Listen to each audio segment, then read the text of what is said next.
રાષ્ટ્રીય અધ્યક્ષ અમિત શાહે જ્યારે ગાંધીજીને ચતુર વાણિયા કહ્યા હતા તેને લઈને સંત મોરારી બાપુએ અમિત શાહના નિવેદનને સમર્થન આપ્યું છે। જી હા, અમિત શાહે ગાંધીજીને ચતુર વાણિયા કહ્યા હતા।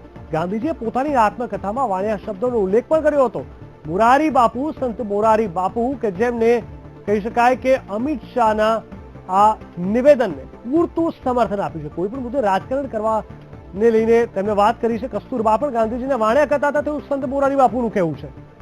હાલ અમારી સાથે જોડાઈ ગયા છે અમારા સંવાદદાતા મેહુલ દેસાઈ। મેહુલ, જણાવશો, જ્યારે રાષ્ટ્રીય અધ્યક્ષ અમિત શાહે પોતાના એક સંબોધનમાં અમિત શાહે જ્યારે વાત કરી કે ગાંધીજી ચતુર વાણિયા હતા ને ત્યારબાદ જે વિરોધ કોંગ્રેસે કર્યો હતો તેમના નિવેદનનો હાલ મોરારી બાપુ સમર્થન કરી રહ્યા છે, શું કહેવું છે મોરારી બાપુનું?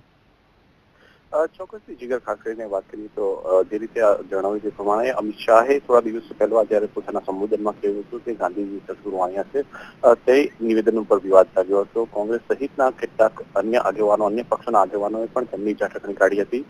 ત્યારે જે સંત શ્રી મોરારી બાપુ છે તેમણે આ મામલે હવે ઝંપલાવ્યું છે। તેમણે કહ્યું છે કે કોંગ્રેસની પાસે કોઈ મુદ્દા નથી, કોઈ પણ મુદ્દે રાજકારણ કરવા કોંગ્રેસ મેદાનમાં વિચાર્યા વગર ઝંપલાવી દે છે। જે આ પ્રકારનું જે નિવેદન છે, રાજકીય નિવેદન છે તેવું સંત શ્રી મોરારી બાપુએ નિવેદન આપ્યું છે।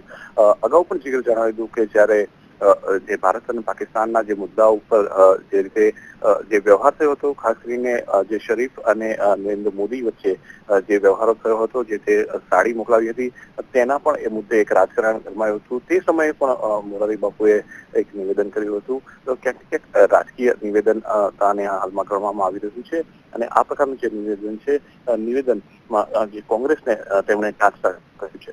જી જી, બિલકુલ મેહુલ, ખાસ કરીને સંત મોરારી બાપુની વાત કરવામાં આવે તો એક એવું નામ છે કે એવું પ્રભુત્વ છે, સમાજનો એક મોટો વર્ગ તેમને માને છે, તેમને પૂજે છે, એવા તમને તેમનું આ જે નિવેદન છે કે કોંગ્રેસ કોઈ પણ રાજકારણ કરવા માટે મેદાનમાં આવે છે ત્યારે તેમના નિવેદનને લઈને કોંગ્રેસના કોઈ આગેવાનોએ પ્રતિક્રિયા આપી છે? હવે કોઈ સામે આવી શકે છે?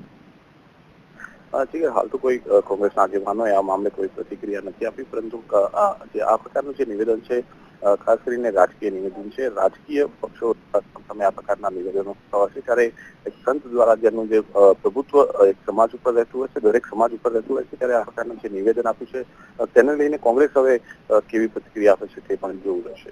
બિલકુલ મેહુલ, સમગ્ર માહિતી આપવા માટે ધન્યવાદ। તો કોંગ્રેસની છબી ખડાઈ શકે છે જે પ્રકારે સંત મોરારી બાપુએ હાલ વાત કરી છે તેને જોતા